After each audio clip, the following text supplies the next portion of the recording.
So yun guys, welcome back to my YouTube channel guys. So guys, good morning sa inyong lahat. So ngayon lang ulit tayo nakapag-upload guys, kasi sobrang busy. So yun guys, nandito tayo ngayon sa pasalubong center ng San Jacinto Masbate. So ayan, ating sisilipin kung ano po ang kanilang mga paninda dito sa loob. Tara guys, samahan niyo ako sa ating vlog.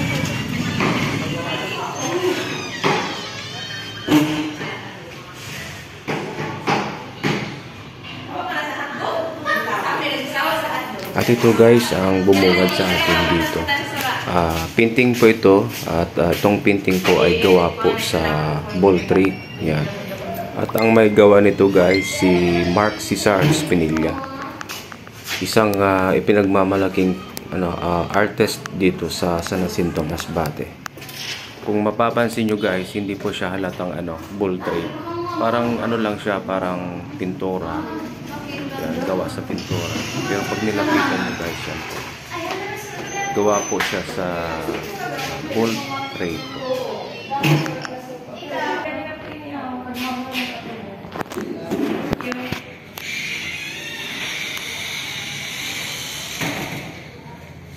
At ito guys yung isa.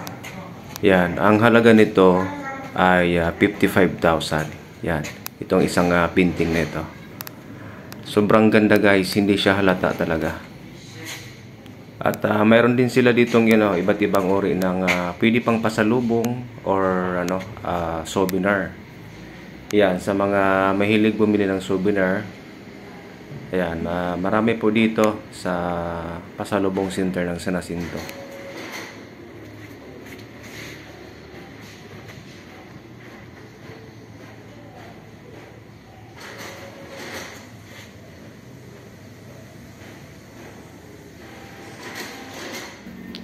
At sa mga baguhan po sa aking YouTube channel, don't forget to like, subscribe, then click the notification bell guys para palagi po kayong updated sa aking mga videos. Thank you guys.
Ma'am, sabi ni Jenny, kung pwede maluwasan ng coordination ng mga charger, di ba kung pwede ko ang charger?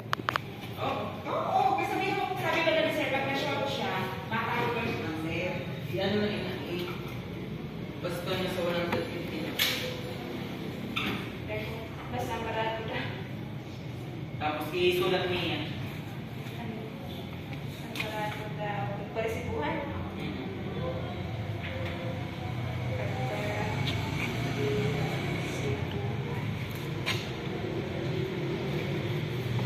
Certificate is presented to GP.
S Beach Resort and Convention Center.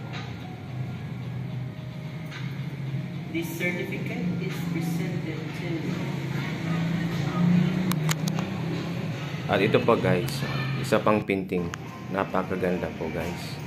Hindi po siya halatang ball break guys. Sobrang mahal nito guys. Nagkakahalaga ito isang painting na 80,000.